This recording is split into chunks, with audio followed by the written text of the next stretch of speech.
but we're having a great time. We're looking forward to what hopefully will be a classic today. No, they're not. The atmosphere building inside Wembley as well. We're half an hour away from kick-off. Hull against Wigan in the 2017 Challenge Cup final. Both sides out and warming up at the moment. Of course, tradition courses through the veins of the Challenge Cup. So before kick-off, we always have the traditional hymn of Abide With Me. There are some of the performers there. And Tanya is pitchside with the woman who will be leading it all. Yes, this year it will be sung by 23-year-old Kathleen Greene. Kathleen, just tell us how you've ended up singing Abide With Me. Well, I entered a competition and I made it to the finals, and here I am. The public voted and I won. So. And how did you actually find out you'd won? Rob from the Rugby Football League actually emailed me saying congratulations, you won, and posted it to all my friends on Facebook, and it was amazing. And here you are. The family's not here, though. How are they going to hear you singing? Oh, I'm going to have to film it and put it on Facebook and make a live stream, because they're all back home in Hong Kong, unfortunately. This is a heck of a platform for you, isn't it? Just 23 years old. You're hoping a bit more work will come from it? Yeah, hopefully. Fingers crossed. And looking around, it's starting to fill up. How are you feeling about it all? To be honest, I am quite nervous, but I think it will go great. I mean, it's such a supportive crowd. I don't think they'll have any problems at all. Well, I've heard you sing. I'm sure you're going to be fantastic. Enjoy it. Thank you so much. And we wish her the very best of luck with that. We're going to focus now on the holders of the Challenge Cup, Hull FC, and the man who is the focus of our focus is Lee Radford. Shut up, you three. Lee Radford, their head coach. We sent a very special guest round to his.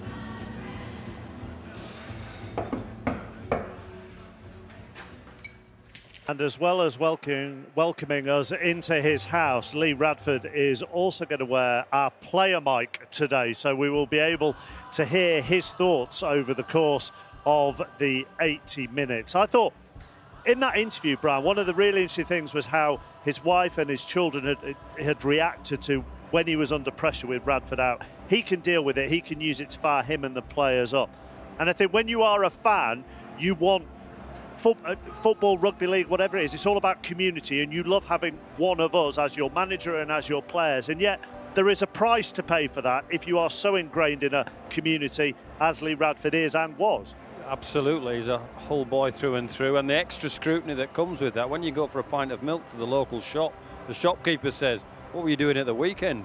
All your parents and all your family will probably go to these games every week, so the scrutiny, not only the scrutiny from the board of directors and the fans, everywhere you go, he won't get a rest from an opinion. It's one of the most high-pressure jobs in Super League. It's a Hull FC job, and I think Lee's done an incredible job there. When I played with him at Bradford 10 years ago, he's already beginning to coach at an amateur level, and I think it's fantastic how he's turned the club round, brought him the first silverware at Wembley, and the reason why I reckon most fans were probably having a go at his kids was because he didn't say out to Lee himself.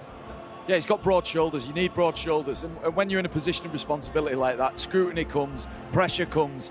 But Lee Radford has shown he's able to deal with that. Any coach or any person who's in a position of where that many people are looking at you, you've got to accept criticism and praise in the same breath, because that's sport. It's about criticism and praise in equal measure. And he, more than anyone, understands that, I'd say. Yeah, and you understand it when you're in the sport, but then it's unfair on your family. But that comes with the territory? Absolutely. I think we had a fantastic reflection from Paula there. They've got their coping mechanisms. She doesn't go to a lot of games. She leaves it to Lee, because if you do let it affect you too much, it will affect your coaching performance. And he's very, very strong, as Jamie said. But all the players at some stage in life, you have to cope with that profile that you're in the spotlight. I beg to differ, mate. I think we're justifying that it's all right for a coach's children and family to receive abuse when the side's not going well. And I personally don't think that's right, and shouldn't go with the territory and shouldn't be part of it. I think if a fan has got a problem, it should be the coach they deal with, not with the family, the wife and the children. Yeah. That's life, isn't it? Yeah. You know, when in professional but that sport, doesn't make it right. It's not right or wrong, but it happens, doesn't it? And we've all probably been victim of it. We've seen it. It's not right, but Lee Radford has got a fantastic tool set, able to deal with it. All right, let's find out how Hull are going to play this afternoon. Robbie has their game plan. One of the big advantages for the Hull FC team has got to be the size of their pack. I think they've got a few stone on the opposition. But for me, the real advantage has got to be with their outside backs. Guys like Carlos Tuamavavi, Talanoa, Mahefanoa, George Griffin, all of these guys are the size of front rowers and explosive like front rowers. And when they get carrying the ball, like you can see Mahefanoa there, they break up the opposition's defensive line and keep them on the back foot, and it makes it relentless. It's like 5 tackles against forwards. These are the big boys of the game, and these are the guys that keep you under a world of pressure. When they do their job properly, then what you end up having is the halfbacks being able to deliver their ability, their structure in time and space on the field. And none other than this guy, Mark Sneed, to do just that. I'm going to see if I can grab him just as he's practicing his kicks. Mark, how's preparation gone this week? Yeah, it's been awesome.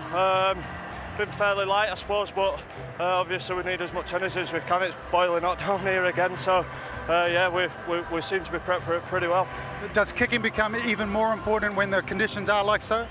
Yeah, probably. We're obviously for position on the pitch and hopefully keeping possession as best we can as well. So yeah, it probably does. Well, the very best of luck. And we're going to stay pitchside and bring in Tanya Arnold because she has some breaking news as regards the teams this afternoon. Tanya. Yes, young Tom Davis on the wing is out. He's had a recurrence of the ankle injury that's kept him out for the last couple of weeks. Liam Marshall comes in for Wigan. He, though, has been scoring tries for fun this year and has made the wing position at many times this season his own. So it's a straight swap for Wigan. Liam Marshall is in for Tom Davis. Well, the scene is set then. This is what Hull FC and Wigan are playing for. That is the Rugby League Challenge Cup. It's being carried by Adam Flinton from the RAF. He also has alongside him Sergeant Ben Cartmel from the Army and Lieutenant Jonathan Bethwaite, who's from the Royal Navy. The first final was in 1897, and we are nearly ready to go in 2017. Now for the traditional Challenge Cup final hymn, Abide With Me, sung by Kathleen Greene. The traditional Challenge Cup anthem, Abide With Me.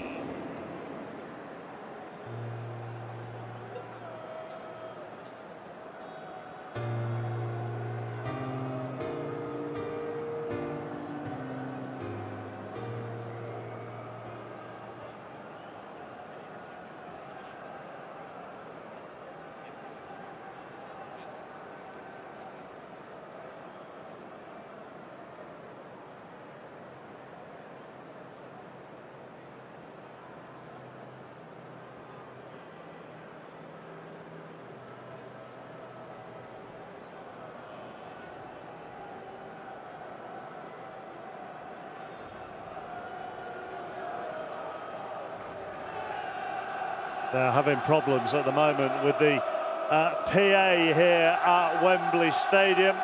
Kathleen Greene, who won this competition to sing Abide With Me, and she is waiting there with all her helpers there. Fortunately, both sets of fans are trying to help her out by keeping the atmosphere going as she waits nervously. The Wigan fans at one end, the Hull fans who are just down below us here at Wembley Stadium chanting as well.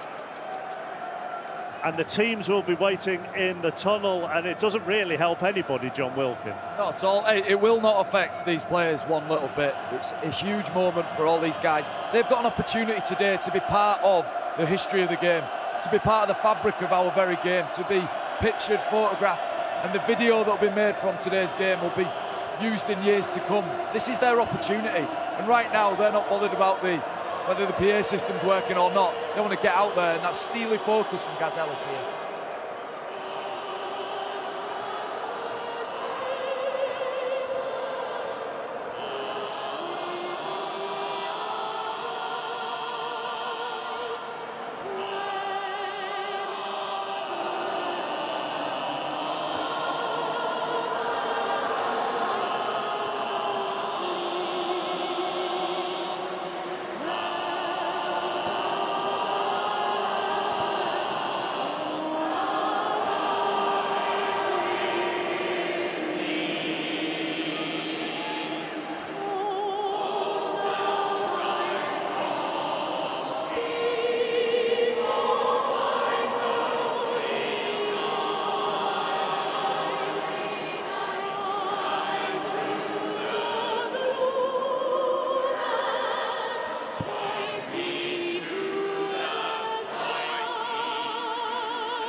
She is 23 years old. She won a competition to sing Abide With Me in front of 70,000 people at Wembley Stadium. And she then had to deal with that utter shambles beforehand, and she deserves absolute credit from everybody in here and everybody watching, because she has been let down by a system and operators who ought to know better. She deserves an awful lot of credit. Well done, Kathleen Greene, for that, and well done everybody in the stadium for helping her through it too, with no backing track. It's a big noise, big moments these, so much history, so much tradition, therefore so much at stake in the Wembley sunshine. And if 34 players today perform as well as Kathleen Greene has just performed, we're going to have a classic.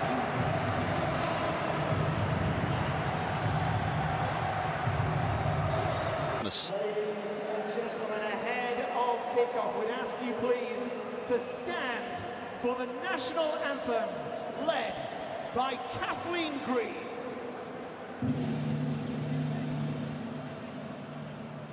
God save our gracious Queen, long live our noble Queen, God save the Queen. Set her victorious, happy and glorious, long to reign over us, God save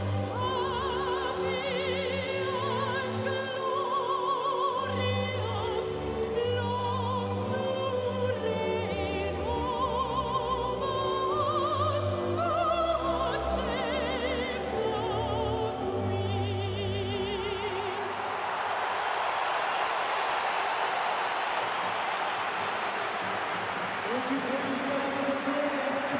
There's a real old-fashioned feel to Wembley today, isn't there?